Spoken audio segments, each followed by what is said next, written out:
Что-нибудь говорите, как ваш ремонт?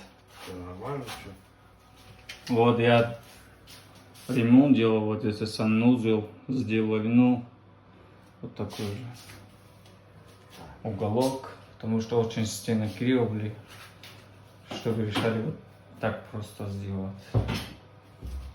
Вот потолок сделали. Угу, короб. Вам понравился, да, мой ремонт или нет? Хорошо, хорошо.